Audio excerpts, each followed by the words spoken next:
আমি এইমাত্র কাজ শেষ করে আমাদের শপের দ্বিতীয় ব্রাঞ্চের উদ্দেশ্যে রওনা দিচ্ছি।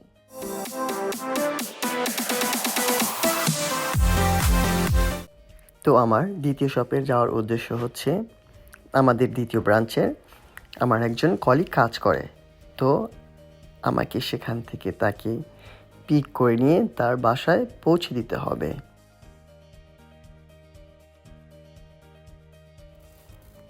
যথারীতি আমি আমার দ্বিতীয় ব্রাঞ্চের উদ্দেশ্যে রওনা দিলাম। ইতালিতে কিছুদিন যাবৎ বৃষ্টিপাত হচ্ছে।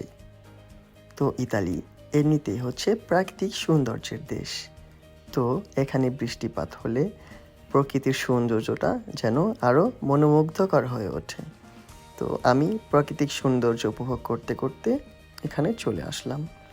এখন যথারীতি তাকে নিয়ে তার বাসার উদ্দেশ্যে রওনা দিলাম।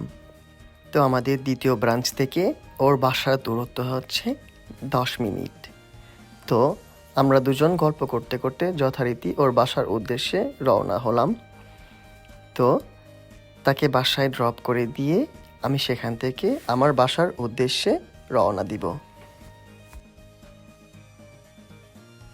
তো এর কিছুক্ষণের মধ্যেই ওর বাসার সামনে চলে আসলাম।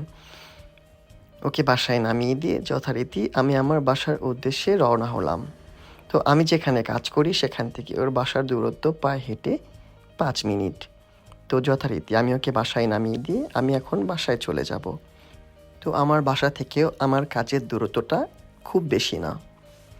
আমার বাসা থেকে আমার কাজে পৌঁছাতে যদি পায়ে হেঁটে যাই তাহলে সেখানে 30 মিনিট লাগে, আর যদি যেহেতু আমার কাছে গাড়ি আছে তো আমি গাড়ি নিয়ে গেলে সেই আমার পথটা 10 মিনিটে হয়ে যায়। তো তার কিছুক্ষণের মধ্যেই আমি আমার বাসার কাছাকাছি চলে এসেছি। ধন্যবাদ গাইস আমার সাথে থাকার জন্য। আবার দেখা হবে দ্বিতীয় কোনো ভিডিওতে। আসসালামু আলাইকুম, ভালো থাকবেন সবাই। আল্লাহ হাফেজ।